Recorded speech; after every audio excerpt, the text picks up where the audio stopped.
Who's going to win it? The Celtics. Because there's no other reason why. The Celtics are the balls. Congrats to Boston on breaking out the brooms in Brooklyn last night, the only team to be swept out of 16 in the postseason, marking the end of one hell of a tumultuous season for the Nets, right? Yeah, and now Kyrie Irving says he plans to stay with the Nets and manage the franchise with Kevin Durant and the front office. Oh, great. Pause for dramatic effect. Let's ask our panel how they see this playing out. DraftKings contributor Matt Meiselman, host of the Four Seasons NBA podcast for Ball is Life, Ryan Mogjosh, they're here. So Ryan, how delusional did Kyrie sound after the loss? I think they have a lot to learn about each other and themselves when looking at the broad picture of all this stuff. But, I mean, I sat here 2 weeks ago telling you guys that I don't know how the Celtics are going to guard Kyrie and KD, and I think that they have the two best players in the series, and now look at us. So maybe I'm in the delusion with Kyrie. Okay, Maddie, in your eyes, did the Celtics solidify their status as the number 2 title favorite on the DK Sportsbook? No, they solidified their status as the number 1 title favorite. The Celtics are the best team in the NBA. I have to victory lap the Celtics, but then I also have to add in how wrong I was about one of the other teams. So, I'm not surprised at all. The Celtics are amazing, but I got just slaughtered by the Utah Jazz. I don't understand. That's just major L. Yeah. That team is just pathetic. And it sounds like Donovan Mitchell may miss the rest of the series. So I thought they'd be able to handle Dallas really easily without Luka. That's a major L for me, but I can at least feel good about the Celtics because they lived up to expectations, at least as far as I'm concerned. All right, you feel good about the Celtics. How nervous should the 76ers be, though, right now, Maddie? Huh? You were up 3-0 in this series. Now the Raptors have won 2 in a row, and they're going back to Toronto here. Yeah, I mean, the game yesterday was awful. The reason to not be so nervous is that Fred VanVleet may still be out for Game 6. The fact that they weren't able to even keep the game close without the Raptors' best player being available is very concerning, but it wasn't really Embiid's thumb. If Embiid looked bad on offense, that would be a bigger concern for me. Really, the Sixers just didn't play any defense and had no continuity with the rest of their players, so I think they'll be able to figure that stuff out. If it was Embiid being hurt, that would be a larger concern. But if VanVleet does come back, then the Raptors are a pretty similar team in terms of overall talent to Philly. So that would be very concerning. But it does kind of seem like VanVleet is a little more banged up than they're letting on. And I would lean towards him not being able to play Game 6 or maybe just being hampered in some way where Philly probably gets it done. But a healthy Fred VanVleet, this is a series now, and the Sixers definitely could wind up losing 4 straight if he's good to go. Ooh. All right, let's talk about tonight's slate. So, Ryan, Heat looking to finish off the Hawks in Miami in Game 5. You got the Heat as 7-point favorites. Did you see anything in Game 4 that makes you think Miami won't cover and get this done tonight? No, and really all series. The only game that the Hawks have won, I wasn't convinced that they, 1, deserved it, or 2, felt confident about what they just did. Miami -7, I like. Lowry's out, but I still like it. Sometimes in these series, the teams that don't feel like they should be there kind of in the clinching games face the facts of what's happening. Okay, Miami's a veteran team. They're the 1 seed. We're in the 3rd quarter. This is getting out of hand. And then I don't see the competitive fire in the Hawks like maybe other teams might have. So it's kind of something where they're like, all right, this is happening. We're done. What am I going to do in the offseason kind of thing? And that's where I think you see in clinching games kind of the blowout thing. I think the Jazz realized that last game. They're like, okay, we're pretenders. We don't really belong in this series. It's a 30-point blowout. I'm not saying it's going to be a 30-point blowout tonight, but I kind of sense that this series is over. Matt, what do you think? Any reason you think Miami might not clinch tonight?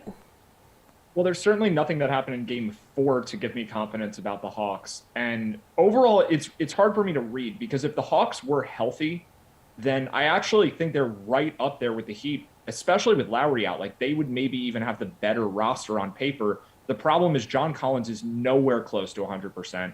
Clint Capella doesn't seem to be anywhere close to 100%. And those 2 players are especially important to have scoring against the Heat, who are really, really good at taking your best player out of the game, sending double teams at Trae Young and making him pass the ball. Bogdanovich has been playing through an injury. Kevin Huerter hasn't been very good. Gallinari's banged up. Like, it's basically the whole team's injured. They're all playing now, but they just don't look very good. So before the series, I thought maybe the Hawks could get healthy and really compete. This version of the Hawks, where everyone just doesn't look like themselves, I don't see them winning, but I feel like covering could be on the table just if they have a game where guys kind of look better. We don't know if Clint Capella really is hurt. Maybe he needed one game to get more acclimated. And if we get the good version of Clint Capella tonight, then I think the Hawks have a real shot. It's just really hard to know that. Well, Matty, over in the Western Conference here, we have a pivotal Game 5 in a series that is tied at 2 as the Grizzlies host the T-Wolves. Memphis is a 6-point favorite at home. Who do you like to gain an advantage now? This is probably the game that is the hardest to read, at least for me. And I imagine it'll be true for a lot of people because the inconsistency with both of these teams, where the Wolves all season, it's just like they get a 20-point lead and then they lose, and they get a 20-point deficit and they win, and their games are just super high variance. The Grizzlies are like that to a lesser extent, but there's just been so many twists and turns to this series that trying to figure out what's going to happen in any given quarter, much less any given game, just seems so difficult. I do think Memphis is able to win at home, but I have zero confidence in being able to predict the spread here. Maybe Ryan has a better idea, but at least home court advantage, I think, gives Memphis the edge. I think they ultimately are the better team. I just think 6 is probably a pretty fair number.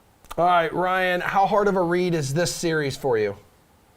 Yeah, Matt, I don't, man. This is tough. And you nailed it. It's inconsistency from both teams. I think that's a product of both teams being pretty young, relatively young for a playoff team. I was worried about the Grizzlies -6 line at first, but then I take a look back at what's happened so far. Minnesota won by 1 last game. And the series has felt close, kind of sloppy and erratic, but close. And it is 2-2. But then the game before that, Memphis wins by 9, which covered. The game before that, Memphis 28-point blowout, that covered, and then some. And then game 1, 13-point Minnesota win. So despite how close it feels, these games haven't been that close points-wise. So then I felt a little better about the -6 line because something happens along the game where, I mean, Minnesota blew two 20-point leads, I think it was, a couple games back. Just so erratic and so inconsistent. So I kind of feel confident somehow that magically the Grizzlies will cover by more than 6. All right, finally, in what was expected to be like a boring playoff series, it's now become appointment-only television. Pelicans giving the Suns a lot more than they bargained for in that first round series, seriously. Phoenix, 6.5-point favorite at home in Game 5. So do we think the Suns can regain the momentum in this series, Ryan, and like cover tonight? I'm scared of this one. I know, it's crazy. Yeah, regain momentum, yes. Cover the spread, I don't know. The Pelicans are playing with some serious juice. It's really fun to watch. They're not supposed to be here. The Suns are the 1 seed. They're buying into every narrative of them being the underdog that they can, and it's scary. You're getting Herbie fully loaded Jones doing crazy stuff, playing 41 minutes. I love what Alvarado's doing, getting under the skin. And the part that I like the most is you go into this series, if you're Alvarado, and the Suns or the Pelicans in general, you look up to all these guys, oh, this is Devin Booker, oh, this is Chris Paul, legends, Hall of Famers. But then you do stuff like that sneak attack thing Alvarado does to Chris Paul, and you get him. And then you're looking up face-to-face with them, crowds going nuts. You're like, these guys are sharing the same court that I'm on, and they're no better than me. That's scary. They're gaining all this momentum, realizing the Suns are the 1 seed, but this isn't anything. We belong here. That's why I'm scared. So I think the Suns win tonight, but I would watch out. I think this might go to 7. Yeah, Matt, CJ McCollum did say this is the start of something special after the Pelicans won their first playing game. Is it? Maybe, but just first of all, like, this was such a heartwarming answer to hear from Ryan. Like, the secret's out on Jose Alvarado. Like, this guy has been probably my favorite player in the NBA for the last couple of months, and now everyone knows about him. He had the greatest 8-second violation forced in NBA history, so everyone knows, and it's awesome. I'm really happy for the guy. He seems really, really good, especially on defense. But as far as the series and the game tonight, like, I still think it's priced properly.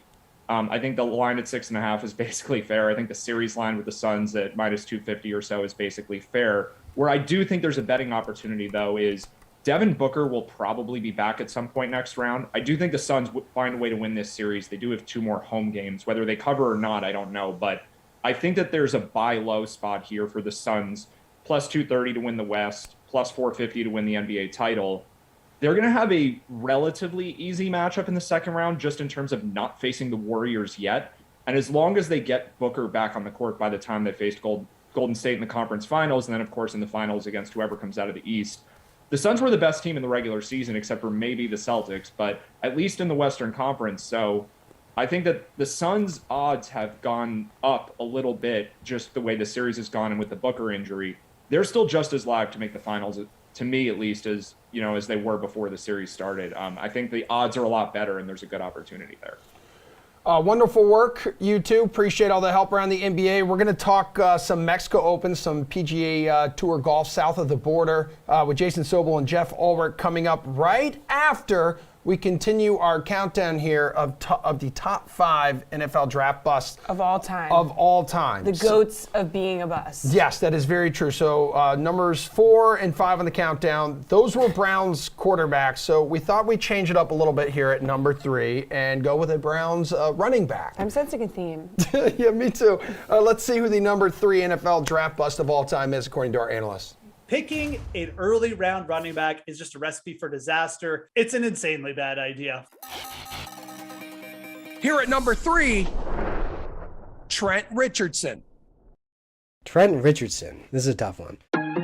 Again, we have someone going to the Browns. Another selection by the Cleveland Browns. A spot that the Browns traded up for, and you get Trent Richardson. He makes a bust from the simple fact that he never really performed at a high level. He was a running back taken 3rd overall who never rushed for over 1,000 yards in a season.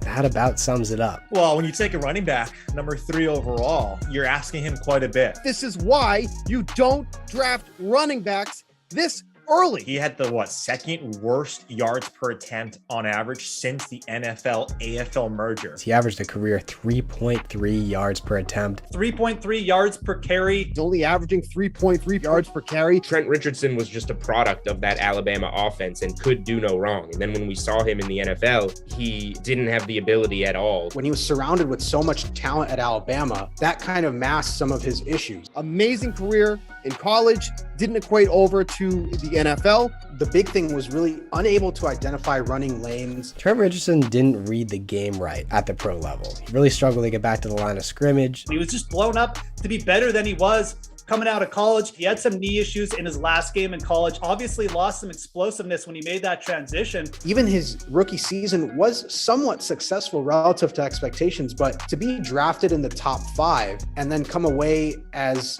a mediocre running back, it just doesn't cut it. When I remember Trent Richardson, I remember a guy cutting back into contact and just going down for a 2-yard gain. He just seemed to be running into the offensive or defensive line. It's just 2 yards in a cloud of dust. If the Browns didn't curse him with the 3rd pick overall in the draft, expectations wouldn't have been so high. He should have put up better numbers. He certainly had a better career than a lot of the busts on our list, but for me, Trent Richardson was just so poor when he was on the field that he has to be considered a high-end bust in the NFL.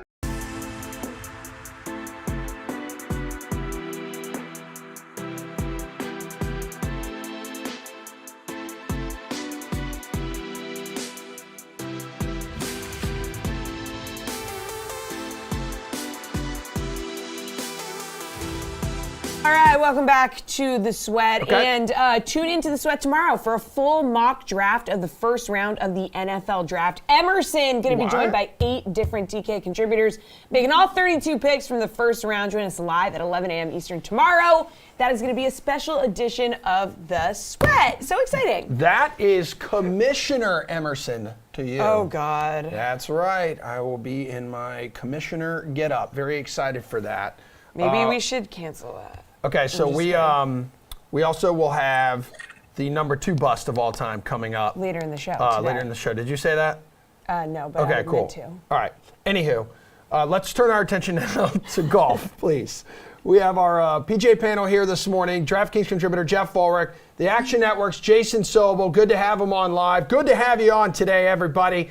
PGA Tour best bets, the top plays for the Mexican Open. All right, let's do it. PGA Tour, like Emerson said, is on to Mexico after that successful team event win for Patrick Cantlay and Xander Schauffele in New Orleans. So this is the first Mexico Open on the PGA Tour calendar. Yeah. It's going to be played at Vidanta Vallarta, par 71. Nailed it. Yeah, Greg Norman design that opened in 2015. Is there anything better should know about this new course before placing wagers on this event, Jeff?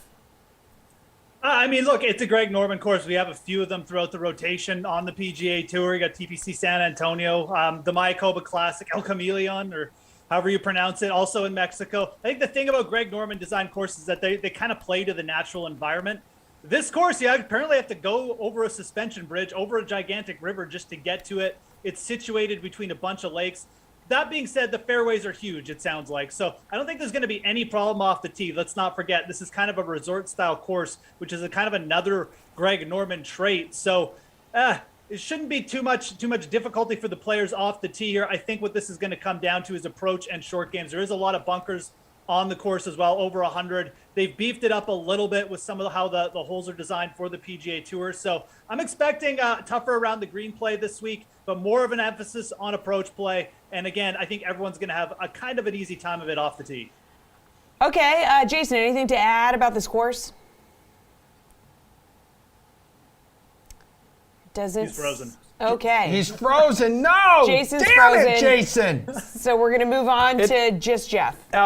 It is unconventional, It though, is too. Jeff, my favorite sitcom. Just Jeff. Jeff, 4 par 5s and 5 Yes. par 3s. Like, it's very unconventional for par 71, too. Yeah, and actually, this course, now that you've mentioned it, Emerson, I think it traditionally plays as a par 73 Yep. with 6 par 5s. So again, it's a very resort-style setup. It reminds me a little bit of Kapalua in Maui, which is another par 73 that has 5 par 5s. We often see the pros come there and just destroy it. I don't think this will play quite as easy because they are downgrading it to a par 71, changing some of those par 5s into par 4s, which of course makes a ton of sense. I think you obviously won't see 30 under par here. But that being said, the par 5s should be very easy for the players, and that's another trait of the Mayakoba Classic as well. Easier par 5s to score on. You always see lower scoring there. So Paspalum greens, which if you don't follow the PGA Tour, you don't generally see Paspalum grass used. It's something that we only see in tropical climates. It just plays a little bit slower and it's a little bit more receptive, which you give PGA Tour pros receptive greens and they're going to tear the course apart most times. So we'll see what happens here. Obviously, it's the first year that we're getting any PGA Tour pros on this course, but I'm expecting some lower scoring. The weather looks great. It's supposed to be hot, but not windy. So they have changed it down to a par 71, which should keep it reasonable, but still expect the players to make a lot of birdies this week. I mean, as we look at odds, too, here on the DK Sportsbook, Jeff, like the top of the board is just wicked lopsided that we've seen, like, ever for a PGA Tour event. So John Rahm, the favorite at plus 350. Then the next closest golfer here, Gary Woodland at plus 2,000. So I know that you said yesterday you were out on Rahm at this price, but what about betting him at like plus 1,400 as a first-round leader? I mean, no thanks. I guess if you really just are up on John Rahm, I mean, you can play John Rahm in DFS. That's probably the best way you're going to get it and just go over the field if you're really that high into him. But, first-round leader bets they're volatile by nature. Like generally when we're playing first-round leader plays, especially in the betting market, we want a little bit bigger value than we're getting in the outright market because we're just talking about one round. We're not getting a big sample size here. So John Rahm at plus 1,400. I mean, he's obviously plus 350 to win the event. That looks like, you're getting really good value. I really don't think you are. I think that with a new course and just with the way, that obviously first round leader bets work with players just getting hot for a round, no pressure because it's the first round coming in. Plus 1,400 just isn't big enough in this style of event with this type of field. Your best bet for first round leader bets is to start probably at like plus 7,000 and go down and sprinkle about 5 guys. This is the perfect type of event for that. We're just looking for one player to get hot with his putter. And if you look down, there's guys like Pat Perez down there who's played a ton on Paspalum greens, tropical events like the CIMB Classic in Malaysia. And you can even go down. Tyler Duncan's playing well. My guy Peter Uline's down there. He's a great putter when he gets hot with that club. So there's lots of first-round leader targets, but you should definitely be going deeper than John Rahm this week. Yeah, Jason, I think we have you now, but Jon Rahm, heavy favorite here, plus 350. Next closest guy, plus 2,000. Is Jon Rahm like a fade at these odds here? Yeah, sorry, guys. Ill-timed double bogey there with the Wi-Fi connection, but I'm here now. And yes, I'm fading Jon Rahm just like I'm fading my Wi-Fi connection this week. Yeah, the odds are just too short for me. This has some serious Fortinet Championship vibes. If you remember that one, the season opener in Napa Valley, Jon Rahm curiously played in that field that week, and we're all kind of saying, why? What's really the rationale behind this? He had the Ryder Cup the next week. He went and missed the cut, got to the Ryder Cup early. I don't know what he has going on next week. I don't expect it to be anything like that, but I don't really feel great about Jon Rahm. As Jeff said, look, this is going to be a low-scoring event. Usually when the PGA Tour goes to a new venue, we're going to see them err on the side of caution. I think that's what we're going to see this week. Scores somewhere in the low to mid 20s under par. Jon Rahm has not been putting very well. You're going to have to make a whole lot of putts in order to get to that number. He is a full fade for me for a lot of reasons. All right, Jason, so you're fading Rahm here. So who do you like at plus 2,000 or better this week? Yeah, so of that group, Gary Woodland is a guy that I feel like the entire betting industry is on him this week, but for good reason. The ball striking is there. It's a perfect golf course for him. It's essentially smash it off the tee, hit it as far as you want, which he certainly can do, and then be a little more precise with your long and mid irons, and he's very good with those clubs in his hand as well. Has a nice little record going. Didn't play great at the Masters, but that was really more about the putter than about the other 13 clubs in his bag. So I do like Woodland, and I can see a little Tony Finau. I think he's a little bit longer than that, maybe 25 to 1 this week, but I can see some Tony Finau love this week as well. All right, Jeff, what do we think? I'd go a little bit higher. I mean, those guys are – I would not be shocked if Woodland or Finau showed up. I mean, it's a weaker field. These guys are obviously looking for their first win of the year. Woodland especially his first win since the U.S. Open. So I think a lot of people are expecting him to finally get that done soon. But, I mean, I'd go up to plus 3,000 with Aaron Wise. I think similar type of game. He's just going to be able to smash it off the tee here. His approach game really showed up at the RBC Heritage. A little bit of a similar style setup, I think, with, more of an emphasis on approach game there. Anyways, Wise is just a very talented player. And if you look at where he did pick up his first win, it was kind of on a similar setup, very open off the tee, an easier setup where you basically had to get to like 22, 23 under. So Aaron Wise is playing good. You're getting a little bit bigger odds. And I just like the recent form. I mainly just like the bigger odds there. But I think Aaron Wise is another player who has shown some pretty good form so far in spurts and looks ready to potentially put together a big week. So, Jason, this feels like a week maybe you want to target a few long shots. Like, do you have any in mind? Yeah, so first of all, I'm going to jump on what Jeff just said right there. This is a week where I'm looking – we have the NFL draft coming up. We're going to hear all about potential and upside and best player available. I'm looking for sort of that best player available in the betting markets this week. Aaron Wise is right at the top of my list, so I concur completely with everything Jeff just said. He's too good to only have one PGA Tour win so far. Against this type of field, he should get to Mexico this week, look both ways on the range and go, other than Jon Rahm, I'm just about one of the best players here. I should feel pretty confident in my abilities. I also like Sebastian Munoz for the same reason. He's been very good, but not quite great at any event. Hasn't really contended recently, but it's all been good across the board. Then if I'm going deeper, remember this name, Sahith Theegala. The kid was all everything as an amateur and collegiate golfer at Pepperdine. He's, I believe, plus 8,000 this week. It's a really good number on a guy where even in bigger fields, a year from now, a year and a half from now, you're never going to see this price on him again. Jump on it while you can. I am more invested in Theegala than anybody else this week. Jeff, how low are you going here for a long shot? I mean, we're pretty low. I mean, we can pretty much go as low as we want this week. This is the great thing about the field this week. You can bet guys, I don't know, like at plus 1,000, just feel like they're good bets because this field is just so ridiculously thin in spots. Another good young player here who, I think eventually will find a win on the PGA Tour and has been in the mix a lot. Windham Clark, plus 10,000 for Windham Clark in this field is super. I mean, he was in contention. He basically was a putt away from winning the Bermuda Championship. I believe it was a year and a half ago now, but another tropical style setting, weaker field. Windham Clark, if you look at his record, all his top finishes have basically come in weaker field events. He actually played really nicely with Cameron Tringali last week. I think he was actually the better of the two for much of the team event. He's made 3 cuts in a row now. The approach game was good at RBC Hilton. At Hilton Head, excuse me. So plus 10,000 for him for an outright. And also just taking him as a top 10 at plus 800. I really like him. He's probably my favorite. But I mean, you've got guys like David Lipsky, who I think is very live. David Lipsky is a winner on the Euro Tour. He's more talented than people realize. He's done well on the Korn Ferry Tour as well. I think he's a player you should be targeting here. But I mean, like you can pretty much throw darts as deep as you want. Kurt Kitayama, we saw him in contention before as well. Peter Uihlein, as you know, a very talented young amateur who's, grabbed wins on the Korn Ferry Tour as well. Go as deep as you want this week. The long shots are where it's at, in my opinion. Okay. All right, finally, Jason, who's your pick to win here? Ooh. Yeah, so I'm going in with Aaron Wise. I'll preface this by saying I agree with Jeff.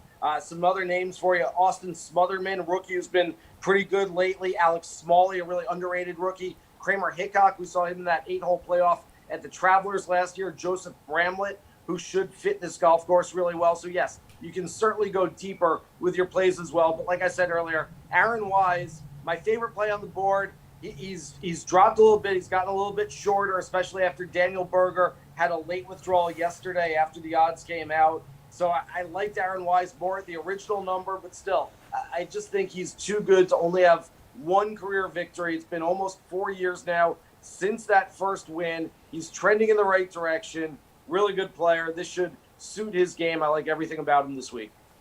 Jeff, so do you. You still like your picks from yesterday? It was Aaron Wise and CT Pan.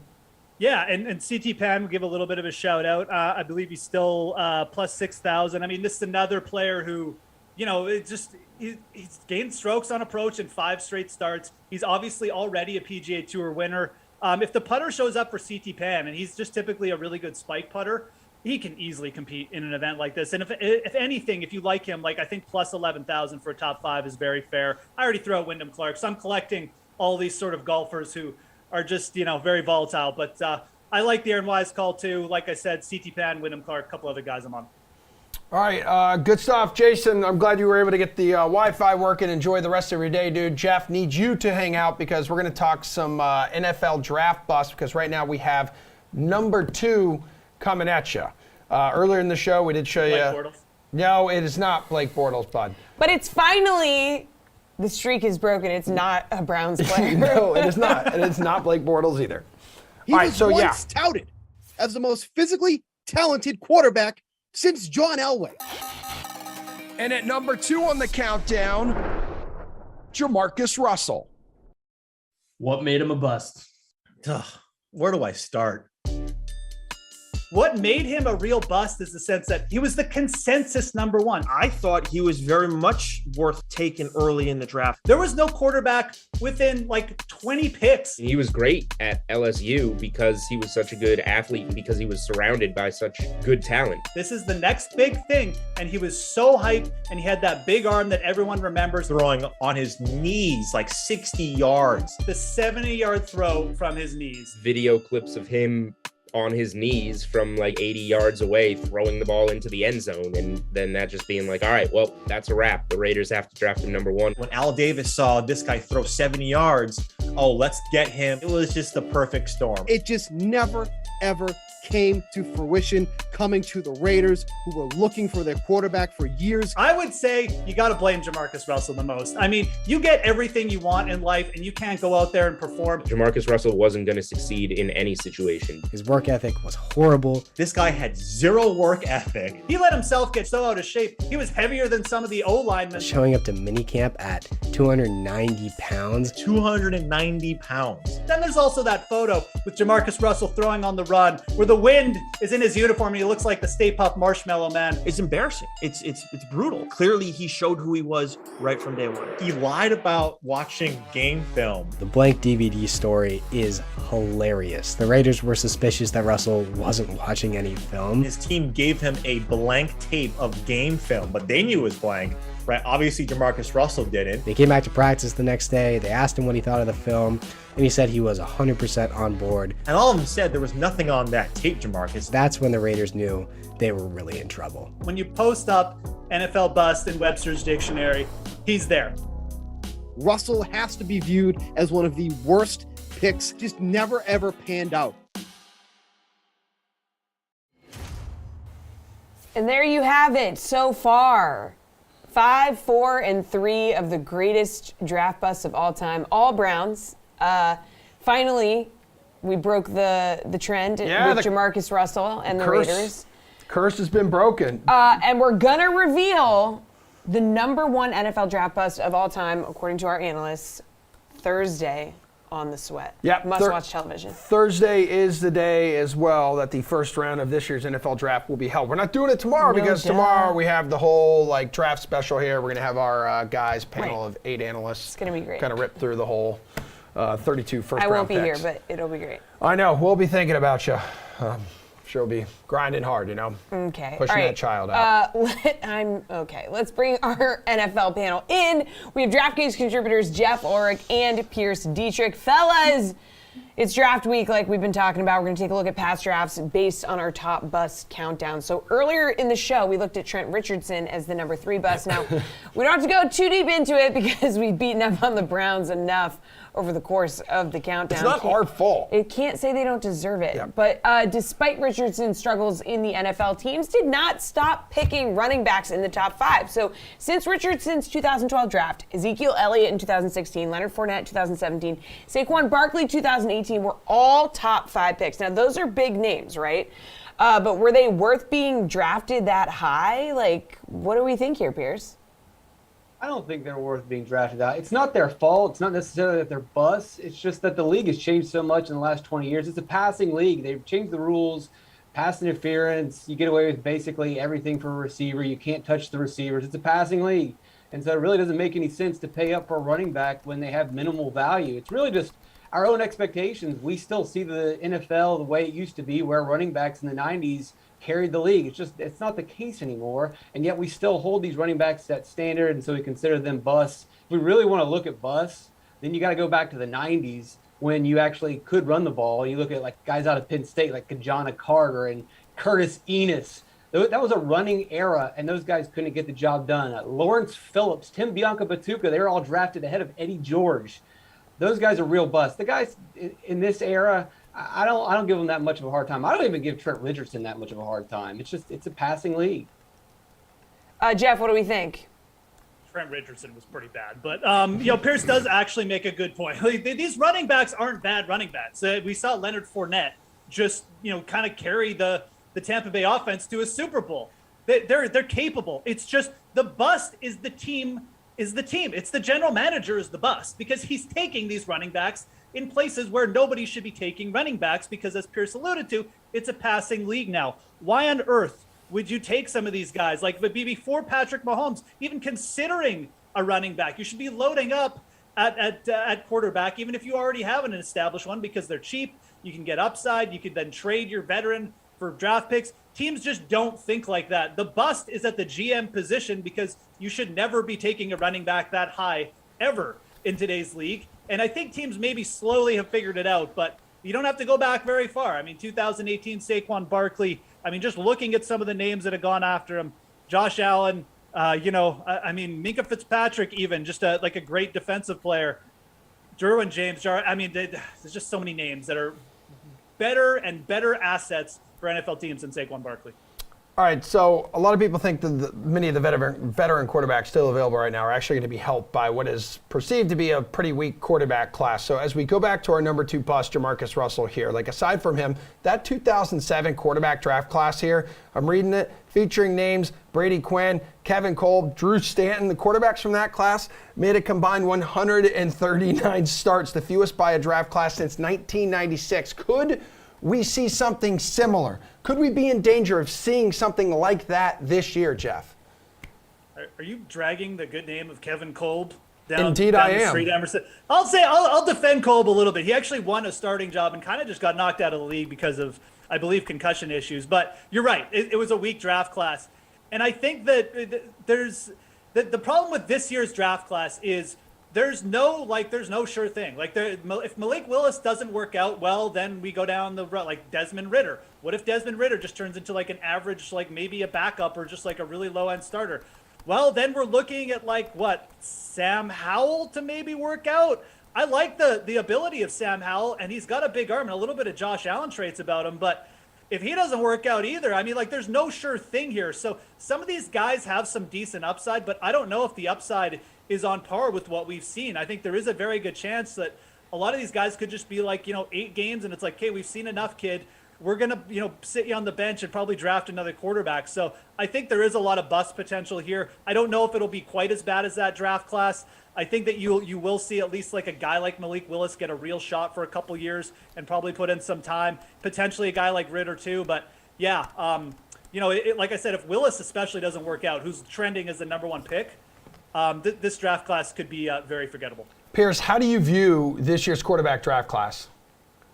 Talent-wise, there are some concerns, and we could have, a repeat of that draft class that floundered. But that's really only half the story. A lot of it comes down to what system do they end up, what coaching staff, what weapons are they surrounded by. Unfortunately, a lot of times the high-end draft picks are surrounded by bad teams, and they don't produce. But I wouldn't be surprised to see one of the lower-rated quarterbacks who falls to the second round end up in a pretty good team with a pretty good system and actually end up being one of the better draft picks and saving this draft class. So I don't have high hopes for some of these top picks, but maybe a guy like Matt Corral who could end up, in Seattle with some good receivers, good coaching staff, a decent system. That's where I would keep my eye on, the guys that fall to the second round that end up in a preferred situation.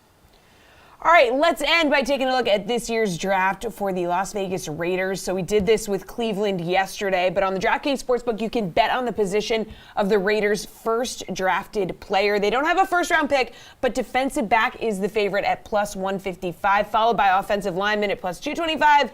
So, Pierce, which direction do you think the Raiders are going to go? I would go with offensive line. They've got an offensive-minded head coach, and you look at that offense, they've got all the weapons they need. They've got the quarterback. They've got the premier wide receiver. They've got a prospect wide receiver. They've got a stud tight end. They've got a running back. They've got everything. They could just use a little bit more depth in the offensive line. With only a second-round pick, you really can't add any great positions. You can just build depth. And I would, go with the offensive line and improve all those other positions. All right, Jeff, what do we think?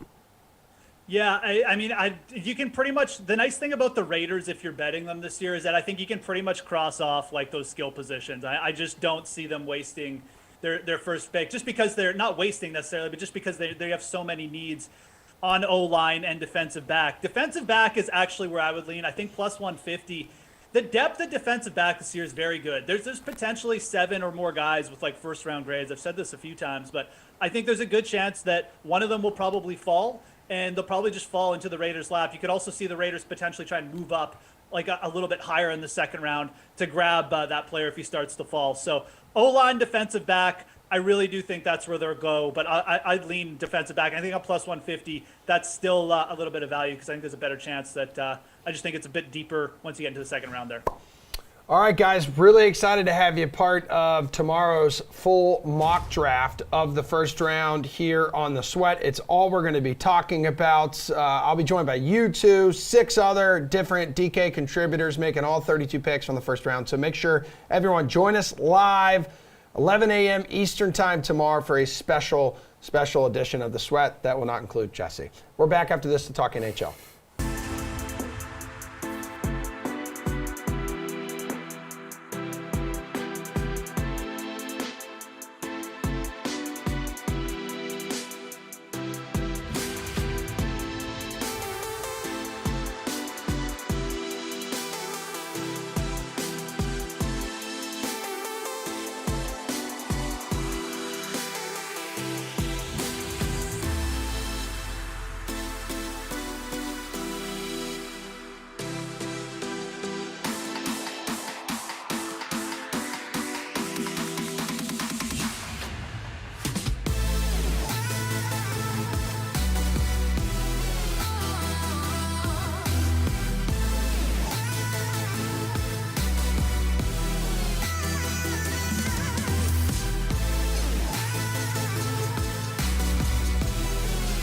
Man, look at the NHL Eastern Conference playoff standings.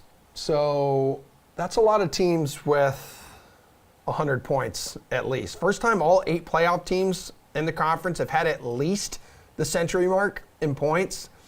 Before this season, the most with 100 plus in one conference was 6. That's more than 6. That's 8. That's a lot.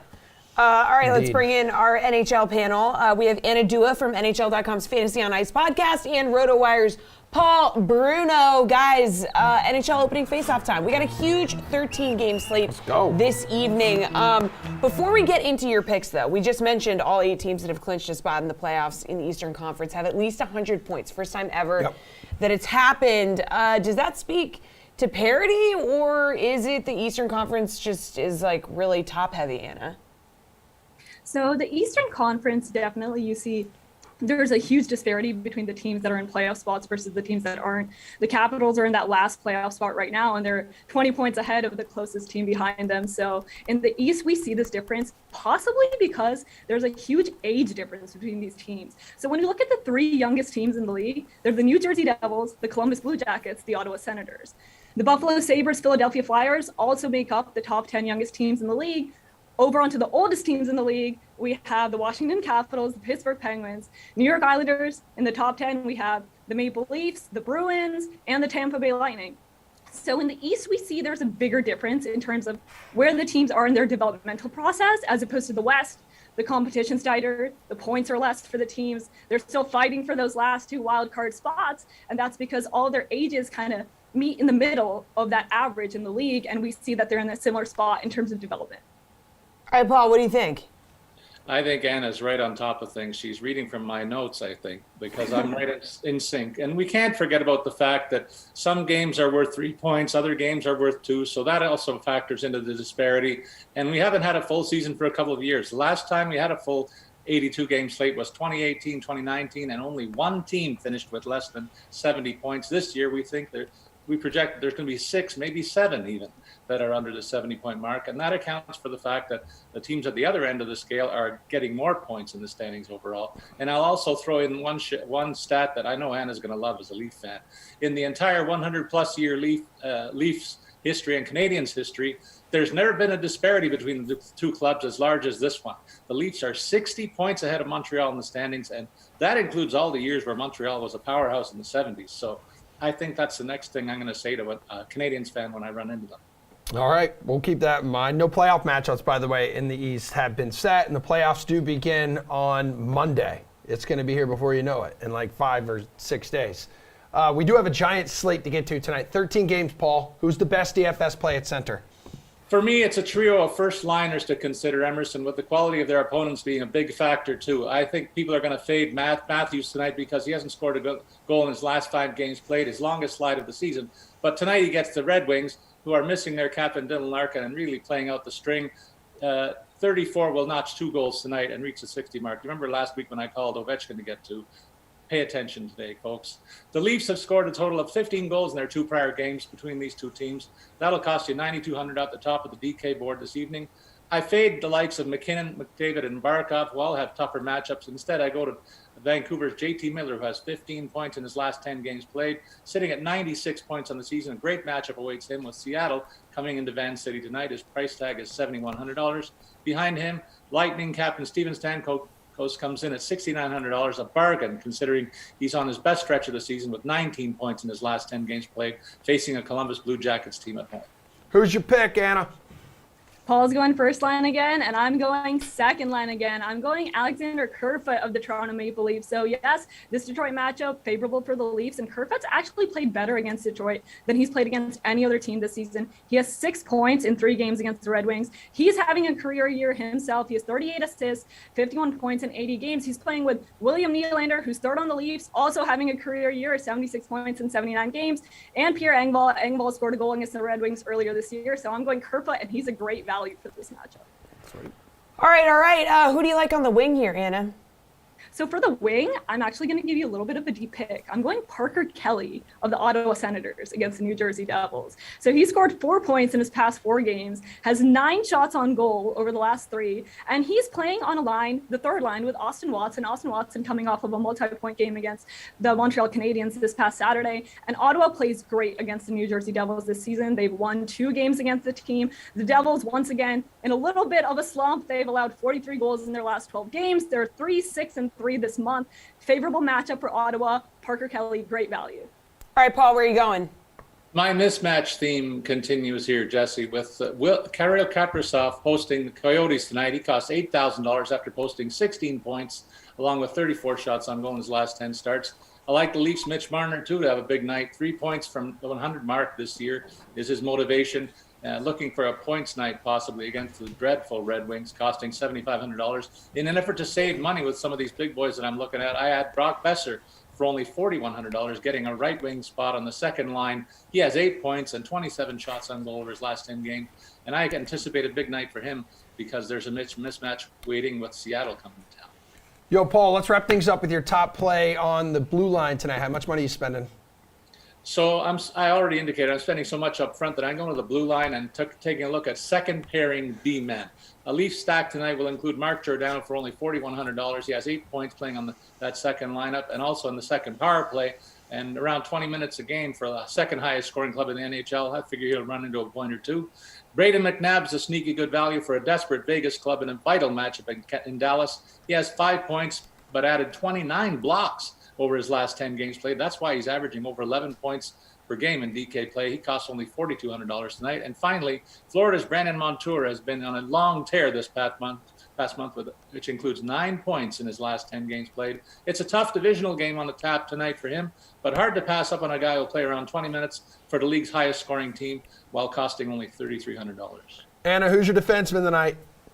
So I'm doing the opposite of Paul. I gave you a lot of value picks up front. I'm spending the most money on my blue line, but still a great value. I'm going Justin Falk out of St. Louis, $4,600. He's playing against the Colorado Avalanche. 5 points, 11 shots on goal in his last 2 games. He's having the best points per game average of his NHL career with .64, 47 points in 74 games. The St. Louis Blues are on a 16-game point streak. They have a 14-0-2 record during that span, the longest in franchise history. And the Colorado Avalanche are actually surprisingly in a bit of a slump. They're on a 4-game losing streak. That's a season high for them. They've allowed 16 goals over the course of those 4 games, some against matchups that should have been more favorable towards Colorado. And Falk has 2 points in 2 games played against the Avs this season. So I'm going Justin Falk out of St. Louis. All right, good stuff, guys. Thank you. Appreciate the time. That's all the time we have for NHL. We have one more break to go, one more block to go. We are putting up our bukes for the last segment of the show. Stay tuned.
A Tuesday tradition unlike any other. After taking a 1-0 series lead after week 1, Gary and Thorne come storming back in the latest edition of Put Up Your Bukes. Look at last Tuesday's results here. OMG, just crushing the man whose name this segment bears. Wow. Steve Buchanan, Gary You Thorne. love to see it. Unless you're Steve Buchanan. Yeah, so it's Put Up Your Bukes time. Steve and Gary are going to battle it out for Bukes' top picks on the Tuesday slate. And we'll see, series tied here. We'll see who comes out on top after Steve gives us his pitcher first. Yeah. Yeah, let's go with Kevin Gausman from the Blue Jays. No, I'm trying to corner Gary in here by taking somebody that's on his own team. Right? This is what's called strategy. You got to have strategy in these type of scenarios. But really, this has a lot to do with whatever you want to call the Red Sox offense. I know that the first 4 letters of the Red Sox offense spells Reds. So maybe they're trying to duplicate what that team is doing over there, which is not score at all. They're scoring 2 runs, 2 runs, 2 runs, 4 runs. That was an anomaly. 2 again. It's like I'm the Count from Sesame Street with all these 2s that I'm talking about, because that's all they're scoring at this point. But attacking that offense is key right now until they get back on track. The bottom half of that Red Sox offense is absolutely putrid, and that's got to be something I want to target tonight. So Rodon is a great choice. I have a feeling that's where Garian's going to go, but Gausman is definitely in a good spot here tonight as well. Garian, is that where you're going to go?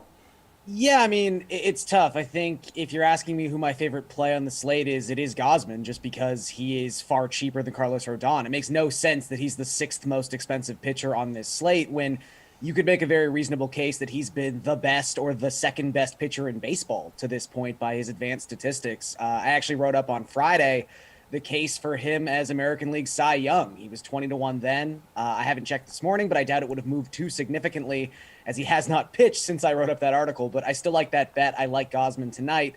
But because this is just me versus Steve and I don't tie, I will just go with Carlos Rodon. I mean, I'm worried about him from the ownership perspective on the main slate, but head-to-head, Rodon is probably the one guy I would say who has been a better pitcher than Kevin Gausman so far in 2022. He's got a 44.6% strikeout rate, just 2 earned runs across 17 innings, and Oakland is possibly the best matchup you could draw. They have cooled off significantly since their hot starts this season, so I will go with Carlos Rodon. All right, guys, we have a little more than 4 minutes left in this show. Give me your infielder, Steve. Well, you know what? Cut the hockey segment and give us more time then, because this is what people want to hear. I so agree. That's a mistake on the producer's part, okay? With that being said, Anthony Rizzo in the infield today, I think is a really good spot going up against Jordan Lyles. Jordan Lyles straight up stinks. There's no way around that there. But his numbers against lefties have been putrid throughout his career. And you look at what Anthony Rizzo has done thus far against righties: 457 WOBA, 210 WRC plus, 350 isolated power. Good pick today. Garian, where are you going? I'm going with Trey Turner. The Dodgers have the highest implied team total on this slate. That's a big part and parcel with Zach Davies starting this game for the Diamondbacks. 8.39 ERA across his last 13 starts against right-handed batters specifically in that span. A 455 WOBA and 3.8 home runs per 9. This dude cannot get out right-handed bats, and Trey Turner is one of the best right-handed bats in baseball. All right, just keep moving along, Steve. We know we're trying to give you all the time you can. Outfield. No, hey, I appreciate it. I really do. Luis Robert in the outfield, I think that's the play to make there tonight. The guy, when he's healthy and he's on the field, is going to smash no matter what pitcher is on the mound, but specifically against lefties, already doing what he's been doing so far. Career numbers against lefties for Luis Robert are absolutely through the roof. I think this is a great spot for him, for somebody who has a 314 isolated power career against lefties. Love this spot for Robert. What do you love about it, Garian?